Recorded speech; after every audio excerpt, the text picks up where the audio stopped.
Time now for 4:38. We're getting our first look this morning at stunning dash cam video from the day of the deadly shooting rampage in Grand Rapids. You can hear the suspect open fire at police while they chased him through the city.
We got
Rodrick Dantzler was really just wreaking havoc in Grand Rapids. He was inside that white SUV. This was back in July. Police even tried ramming his car to get him to stop. Earlier that day, before the chase, he killed 7 people. He crashed the SUV and took hostages into a nearby home. He later turned the gun on himself.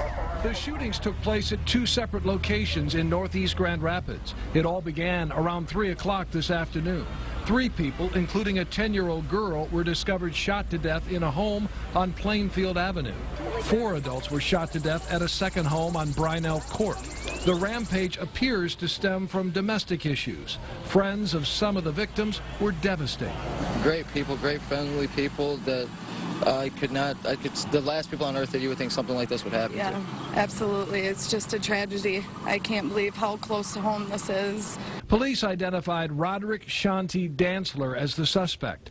A manhunt for the 34-year-old turned into a police chase in downtown Grand Rapids around 7 o'clock tonight. You can see the police car try to spin around to get behind him. He hits the police car, pulls out the gun, fires 7 shots at the police car directly. There's a burgundy Ford that was going west on Fulton, and she just got caught in the crossfire. There's like 5 direct shots. Yeah, there's 5 direct shots like on the driver's side window. You can see right there where there's 5 shots, like he was trying to kill him. Now, Dantzler eventually crashed his SUV into a ditch on I-96 and ran from the vehicle. Now, he broke into a home and took the 2 people inside hostage, and that's when the standoff with police began. And joining us on the phone now is reporter Val Lego from WZZM Television in Grand Rapids. Val, you're following the developments there very closely.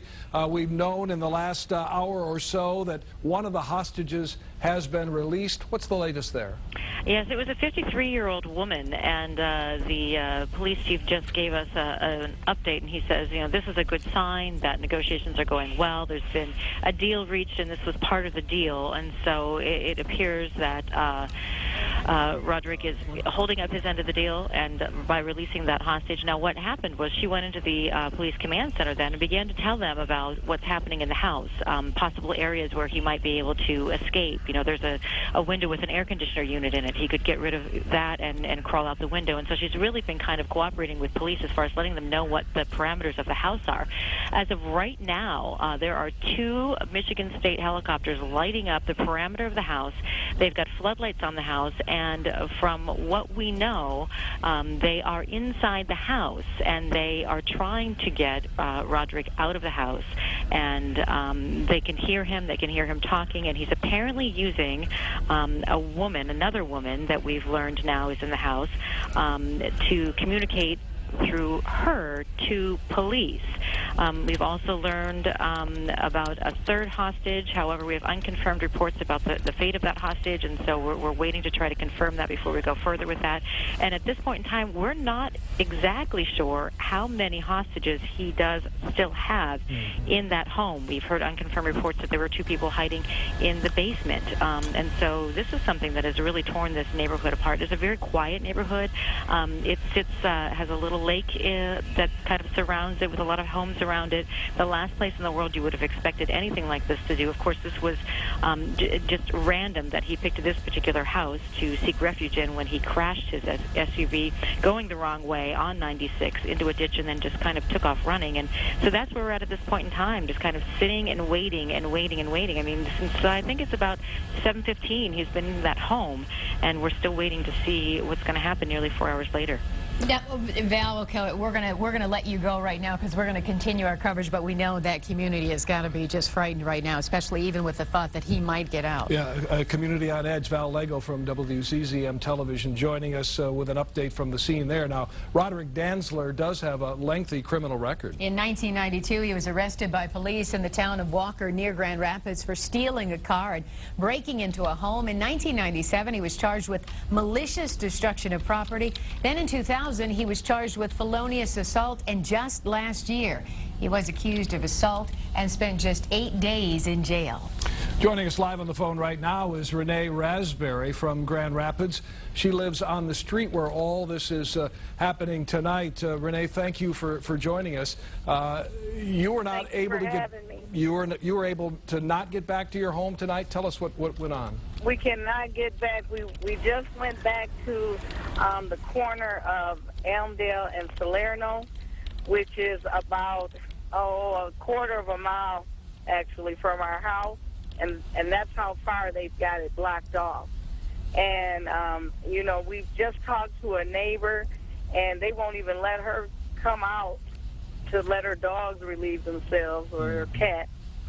Well, so it's really frustrating. My dog is in the house and cannot get out, and we're praying for our neighbor who is being held hostage. Well, there are some beautiful people. Yes, Renee, tell us about the individuals in that home, and apparently there was some confusion as to the number of people that may have been inside when this man, Rodrick Dantzler, forced his way in. Well, from what we understand, there were only 2 people, and they've let the husband out. I'm sorry, the wife out, and they still have the husband. So the other gentleman in the house. And maybe another girl who I think it may be a girlfriend. It may be a girlfriend. Be his girlfriend. Okay. You know what? I know your neighborhood is on edge, as you just said. Nothing like this has ever happened before. Never. So you know what? Our thoughts and prayers are certainly with you, and hopefully you'll be able to get back into your home and we will have a peaceful end, but we'll certainly stay on top of it. She was one of the survivors, shot by the worst mass murderer in Grand Rapids history. April Swanson sat down with 24 Hour News 8 and told her story about a chance meeting with Rodrick Dantzler and a 911 call that was the beginning of the end. 24 Hour News 8's Ken Kolker is at the Grand Rapids Police Department, now live with her story. Ken? Yeah, Brian, today April Swanson recalled the day that she stopped her car here at this corner near the Grand Rapids Police Department and came within inches of becoming victim number 8. I had turned and looked, and it was Rodrick, and he just called out my name. He said, "April, I need to talk to you." And I said, "Okay, hold on just a minute." April Swanson says it was a chance encounter that day with Rodrick Dantzler, a longtime friend who lived near her neighborhood. He was in the back seat of a white SUV. She had just left school. He didn't look like himself. He just looked like a totally different person. He looked like just very panicked and very scared, and I think that's why he asked me to pull over and that he wanted to talk. Swanson had already seen on TV that he was wanted for 7 murders, so she called 911. Within moments, police were following the SUV, which was following April Swanson, who kept talking to the dispatcher. So I kept driving down Ann Street, passing Monroe, went up to Plainfield, told the lady, the dispatcher, every direction I was going in. The SUV driver, a friend of Dantzler's, jumped from the moving vehicle. It's not clear how Dantzler was able to take over the wheel. Then they reached the heart of downtown. That's when he pulled up to the left of me. And I was just strictly trying to drive and get out of the way, and that's when I heard him fire the gun. As many as 2 shots pierced her left upper arm, shattering a bone, which needed a plate and a dozen screws to put back together. I really felt no pain. I felt my arm go limp. I could feel my clothes being saturated with blood. Now, tonight at 6, April Swanson gives some insights into a possible motive and thanks the officers who are credited with saving her life. In Grand Rapids, Ken Kolker, 24 Hour News 8. Let's continue to pour through the documents we received this morning, and we just came across a 911 call made by Rodrick Dantzler. 24 Hour News 8's Ken Kolker is at the live desk with what we're finding out. Ken?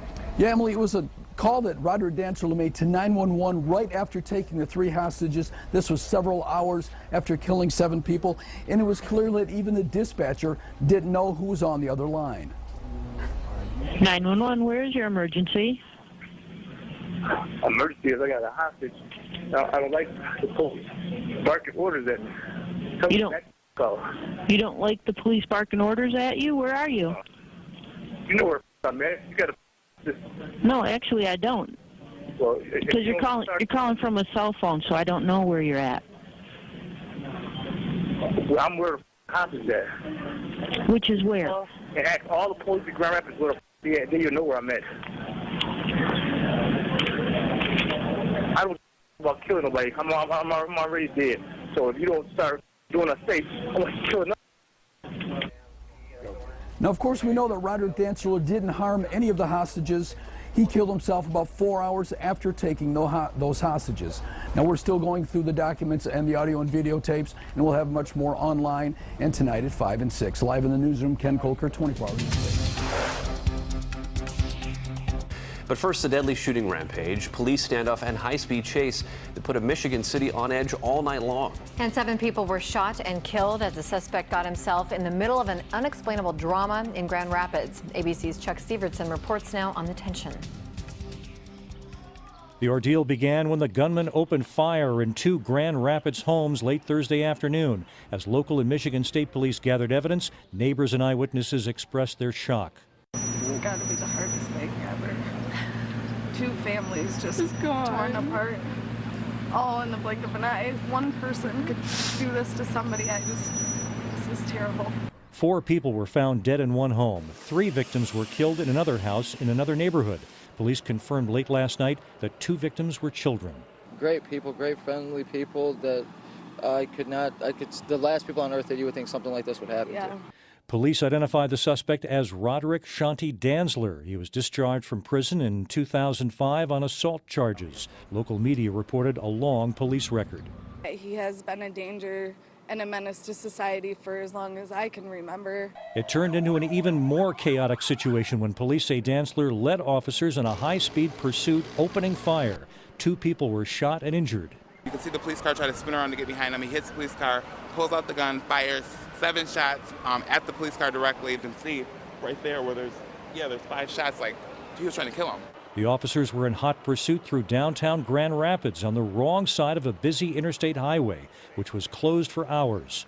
The pursuit ended in an exclusive neighborhood where police surrounded a home where Dantzler was holed up. The ordeal ended there. Just before midnight, police confirmed the hostages held in that home were released. Dantzler had shot himself to death, leaving so many unanswered questions after such a frightening day. Chuck Sievertson, ABC News, New York. The white Suburban is behind me, far back in this impound lot on Market Avenue, next to the tan Lincoln Town car that Dantzler likely was driving at the time of last Thursday's murder spree. It's the Suburban that tells most of the story. 3 bullets pierced the driver's side, 2 through the front door. Police believe that officers fired those shots, possibly during the chase that wound 3 miles through city streets. They later learned that a bullet went all the way through Dantzler's right ankle, likely before he crashed on the highway and took 3 hostages. I'm thinking it occurred before that. So he's sitting there the whole time he's holding people hostages with a bullet hole right through his leg, huh? His ankle. It's possible, yeah. It could have been as early on as South Division and Fulton Street. That's where Dantzler shot a woman he knew in the arm, and where an officer rammed his car, leaving behind blue paint, and traded gunfire with him, starting the chase.